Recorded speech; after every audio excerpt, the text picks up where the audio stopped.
ভারতের রাজধানী দিল্লি নাকি নতুন দিল্লি? আজকের ভিডিওটিতে আমরা দিল্লি, নতুন দিল্লি, এনসিআর এবং এনসিটি নিয়ে বিভিন্ন কনফিউশনগুলো ক্লিয়ার করব। নয়াদিল্লি হলো ভারতের রাজধানী। এটি দিল্লির সেই অংশ যেখানে ভারত সরকার তার প্রশাসন পরিচালনা করে।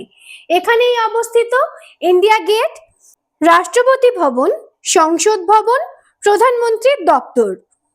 দিল্লি একটি ঐতিহাসিক শহর যার ইতিহাস প্রাচীন যুগ পর্যন্ত বিস্তৃত।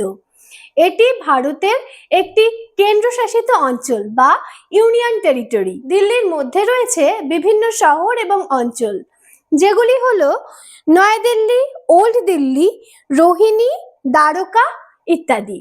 দিল্লির অফিসিয়াল নাম হলো এনসিটি, যার পুরো অর্থ national capital territory of Delhi. এটি ভারতের একটি বিশেষ প্রশাসনিক অঞ্চল যেখানে নিজস্ব বিধানসভা ও মুখ্যমন্ত্রী রয়েছে।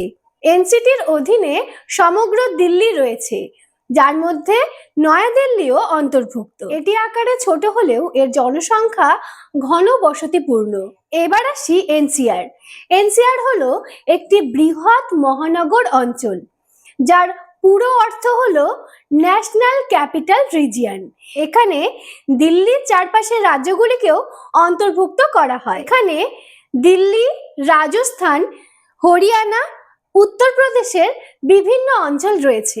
এই এনসিআর এর মূল উদ্দেশ্য হলো জনসংখ্যা এবং দূষণ কমিয়ে উন্নয়নের পথ প্রশস্ত করা। এই সম্পর্কিত একটি তালিকা স্ক্রিনে দেওয়া হলো।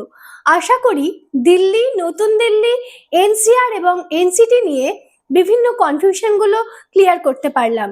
ভালো লাগলে ভিডিওটি সবার মধ্যে ছড়িয়ে দিও।